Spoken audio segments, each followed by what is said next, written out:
Hello friends, Steve Stockton here with you. Welcome to our latest video. In this episode, we're going to delve into the intricate dynamics of Stockholm Syndrome, a psychological phenomenon where victims form a bond with their captors despite enduring mistreatment. We're going to shed light on the experiences of individuals who have grappled with this syndrome and the arduous journey they undergo to reclaim their lives. Join me, let's walk and see. Amid captivity, or even an abusive situation, the extraordinary resilience of the human mind can give rise to Stockholm Syndrome. In this psychological phenomenon, victims develop a deep bond with their captors, or abusers. The term was coined by criminologist and psychiatrist Nils Bergerot to elucidate the aftermath of a notorious bank robbery in Stockholm, Sweden in 1973. During this harrowing event, hostages not only established a sense of loyalty to their captors, but also defended them upon regaining their freedom. Though many experts disagree and debate whether Stockholm Syndrome exists, others believe it develops when a captor treats their victims humanely. The captives and captors have significant face-to-face interaction, which provides opportunities to bond with one another. First up, Patty Hurst. On the night of February 4, 1974, 19-year-old Patricia Patty Hurst, a college student and heiress to the Hearst media empire, was abducted by the Symbionese Liberation Army, or the SLA. The SLA, led by a notorious criminal named Donald DeFreeze, aimed to provoke a guerrilla conflict against the U.S. government and dismantle the so-called capitalist state. Patty's abduction sparked widespread media attention as the SLA put forth a series of demands and distributed recordings of her delivering statements condemning her family and the government. Patty's dramatic shift from a seemingly affluent heiress to a passionate advocate of the SLA's ideology captured the nation's astonishment. It propelled her into the spotlight as a widely recognized figure. During her time in captivity, Patty's transition from being a victim to becoming a seemingly willing participant in criminal activities is often cited as a typical case of Stockholm Syndrome. The SLA demanded the release of several of their members from prison in exchange for Patty's safe return. Despite the Hearst family's willingness to negotiate, the SLA refused to cooperate, which resulted in a prolonged standoff between the authorities and the kidnappers. The SLA initiated the release of audio tapes, insisting on millions of dollars worth of food donations in exchange for her release. For the nearly 2 months Patty was held captive, she was subjected to psychological manipulation and abuse. The SLA's tactics included sleep deprivation, isolation, and the use of illicit substances to alter Patty's perception of reality. Simply put, brainwashing. Patty later claimed that she was repeatedly threatened with death if she did not comply with the SLA's demands. After several weeks, the SLA officially announced that Patty had joined their cause, fully committing herself to their revolutionary ideals and adopting the alias Tanya. This pivotal decision led Patty to actively participate in a high-profile bank robbery at a San Francisco bank alongside the SLA on April 15, 1974. As a consequence of her involvement in this criminal act, Patty faced a subsequent prison sentence and widespread public condemnation. After an extensive pursuit by the authorities, Patty was finally apprehended and formally charged with bank robbery and several other criminal offenses. Her trial garnered significant media attention, with the prosecution meticulously outlining her alleged active involvement in the unlawful activities of the SLA. Conversely, Patty's defense team passionately argued that she had fallen victim to Stockholm Syndrome. This complex psychological condition led Patty to empathize with her captors and become a participant in their criminal endeavors. Following the defense's assertions, Patty was ultimately convicted and handed a 7-year sentence. Nevertheless, she served only 22 months before President Jimmy Carter intervened and commuted her sentence. Upon regaining her freedom, Patty reintegrated into society and with time reclaimed her role within the Hearst Corporation. Patty Hurst's abduction and subsequent evolution into participant in the SLA's criminal activities is a poignant example of Stockholm Syndrome. Her narrative illuminates the complex workings of the human mind and the profound impact of psychological manipulation and coercion. Patty's transition from a victim to a perpetrator and ultimately her reintegration into society is a powerful testament to human resilience and the potential for profound personal transformation. Her story stands as a cautionary reminder of the perils of ideological extremism and underscores the significance of safeguarding one's autonomy in the face of adversity. Next up, Jaci Lee Gardner. Born in Arcadia, California on May 3, 1980, Jaci Lee Gardner endured a harrowing and tragic ordeal that tested her resilience to the core. Abducted at the tender age of 11, she demonstrated unwavering strength during her 18 years of captivity and abuse before finally being rescued and reunited with her family.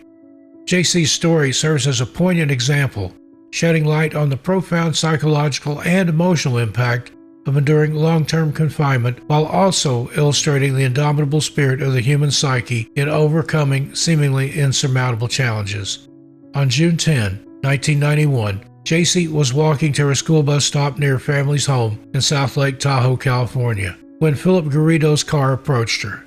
Garrido's wife, Nancy, was also in the vehicle. The couple used a stun gun to subdue Jaci before pulling her into the car. Despite the presence of witnesses and a subsequent search by law enforcement, Jaci was not found. Garrido and his wife imprisoned Jaci for 18 years in a hidden encampment in their backyard in Antioch, California. Jaci was held in tents, sheds, and eventually a soundproof room. She was initially kept in handcuffs and was subjected to repeated assault, resulting in the birth of two daughters, one in 1994 and one in 1997. Jaci was forbidden from contacting the outside world and was threatened with harm if she attempted to escape. Throughout the time she was held captive, Jaci was coerced into adopting a false identity and was presented to her daughters as their older sister. They were deliberately kept separate from Garrido's other family members, with strict rules preventing them from attending school or accessing medical assistance.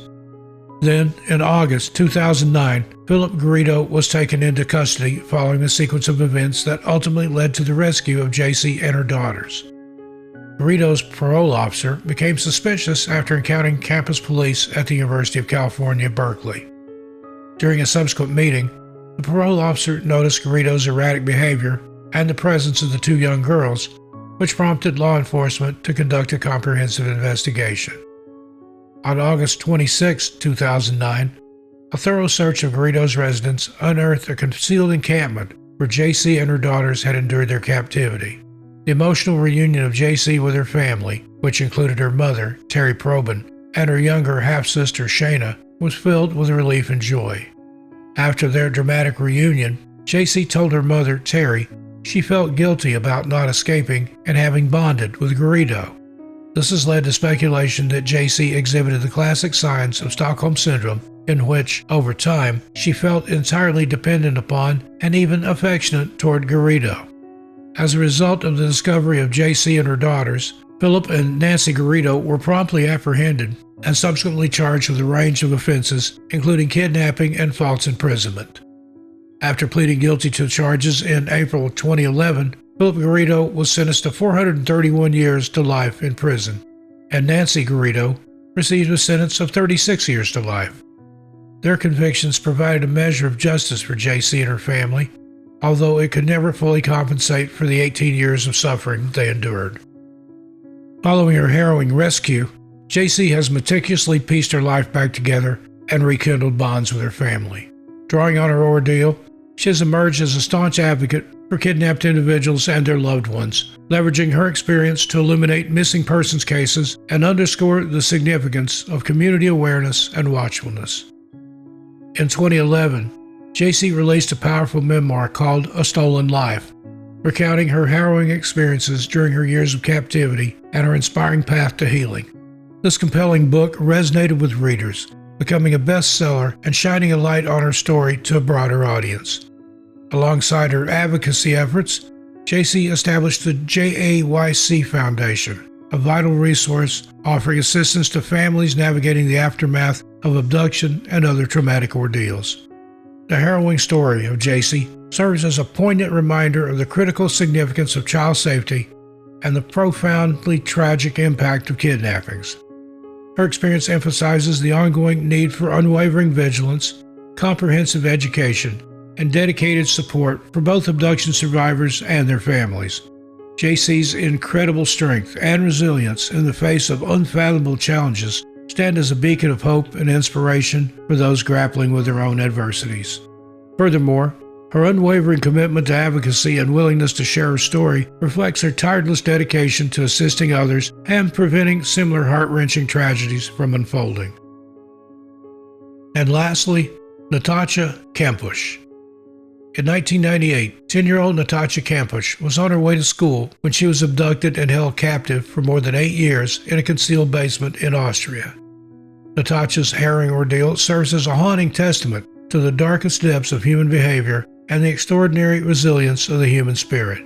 During her captivity, she endured both physical and emotional torment before eventually breaking free after 8 long years. On March 2, 1998, Natasha was abducted while walking to school in Vienna, Austria. Her kidnapper, Wolfgang Priklopil, drove her to his home in a nearby town and forced her into a small concealed basement room that would become her prison for the next 8.5 years. Natasha was subjected to physical, emotional, and psychological abuse during her captivity. Initially, she was confined in the dark to the 54-square-foot room. Over time, her captor allowed her limited access to the outside world, including occasional outings and exposure to television and radio. On August 23, 2006, Natasha saw her chance to escape when Priklopil got distracted by a phone call. She courageously fled to a nearby house and sought help from the residents, who promptly alerted the authorities. Meanwhile, realizing that Natasha had managed to break free, Priklopil took his own life by jumping in front of an oncoming train. The event marked the end of Natasha's harrowing ordeal and the beginning of her journey toward freedom and recovery. Wolfgang Priklopil, a 44-year-old Austrian communications technician with no prior criminal record, meticulously planned the abduction of Natasha. He had spent an extensive amount of time constructing a secret cellar beneath his garage, which served as a location where he held Natasha captive for over 8 years. The reasons behind Priklopil's actions remain elusive, but it's believed that a complex interplay of power, control, and personal gratification drove his motives. Unfortunately, Priklopil's death following Natasha's escape deprived investigators of the opportunity to gain a deeper understanding of his psychological state and motivations. Natasha went through an incredibly challenging experience that caused deep trauma, resulting in a range of psychological and physical symptoms. She displayed signs of Stockholm Syndrome, making her recovery more complicated. Natasha also struggled with recurring nightmares, distressing flashbacks, and persistent anxiety stemming from her time in captivity, all of which are common symptoms of post-traumatic stress disorder, or PTSD. In addition to these psychological effects, the lack of proper nourishment, sunlight exposure, and being confined led to various physical ailments, including stunted growth, weakened muscles, and dental issues. After Natasha's incredible escape, Austrian authorities meticulously investigated the case in depth. With Priklopil's death, the possibility of prosecuting him for the kidnapping and confinement was lost. However, the investigation aimed to unravel the circumstances of the abduction and the motive behind it, while also seeking to ascertain if any accomplices were involved. Natasha's story gained widespread media attention in her home country of Austria and internationally, drawing interest from major news outlets, magazines, and television programs. Natasha participated in in-depth interviews and contributed to documentaries, providing a detailed account of her experiences.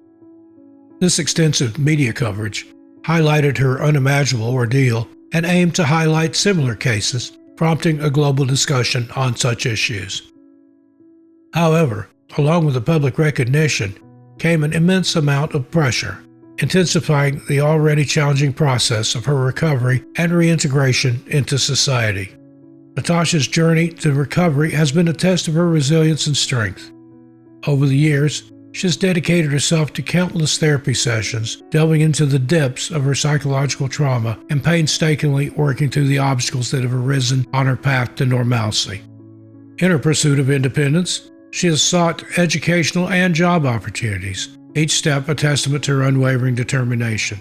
Despite her tireless efforts, the enduring effects of her time in captivity and the constant scrutiny from the media have proven to be formidable roadblocks, casting a shadow over her efforts to heal and reintegrate into society. Natasha has utilized her own experiences to emerge as a passionate advocate for the rights of individuals who have fallen victim to kidnapping and abuse.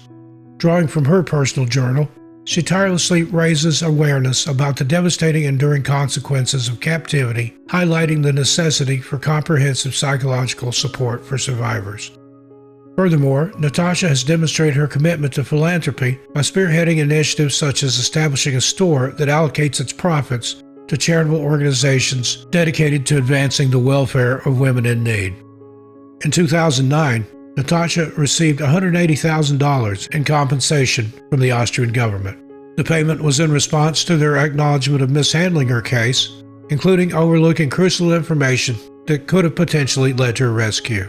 Also, in response to the case, the Austrian government implemented new comprehensive protocols for investigating cases of missing persons.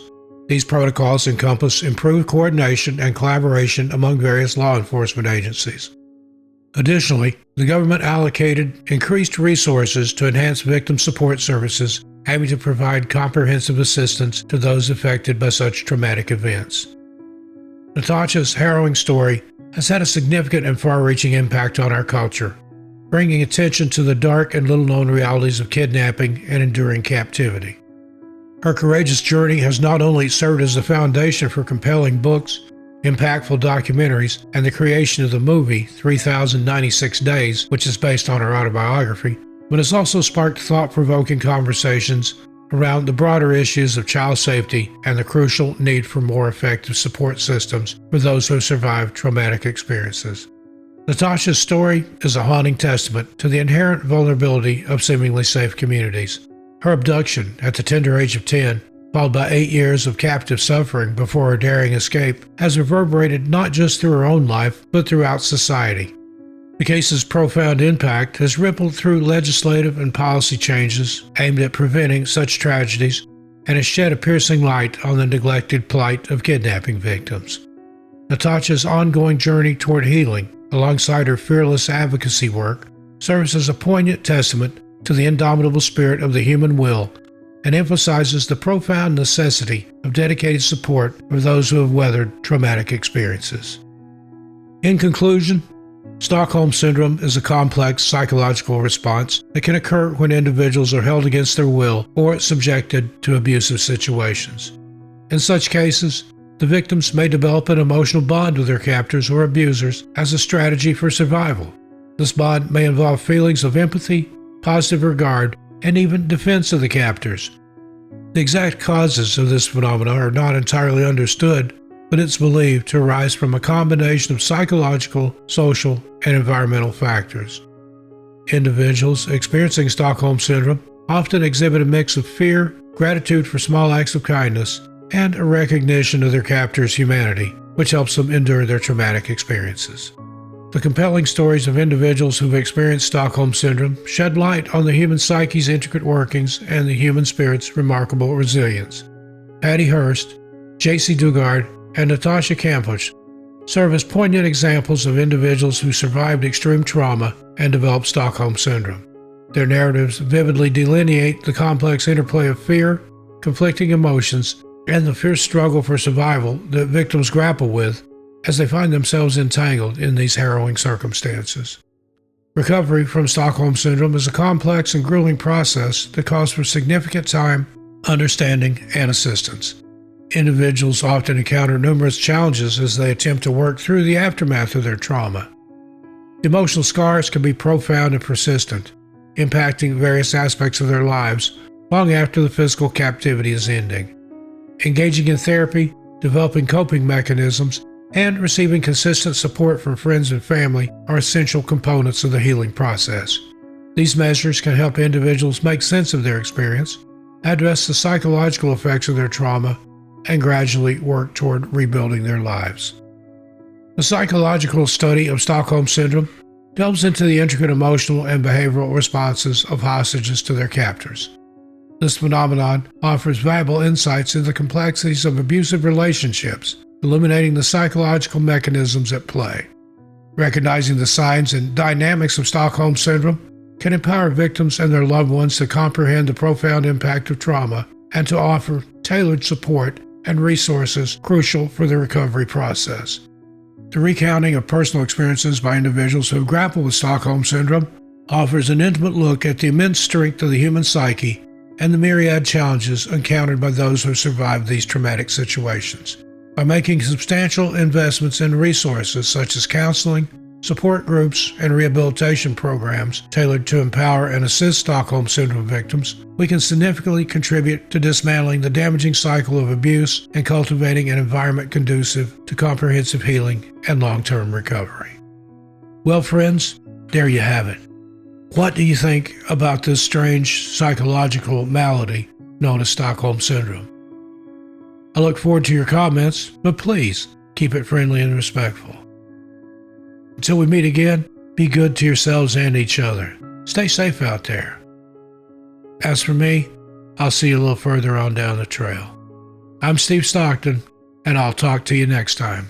And please, tell your animals I said hi.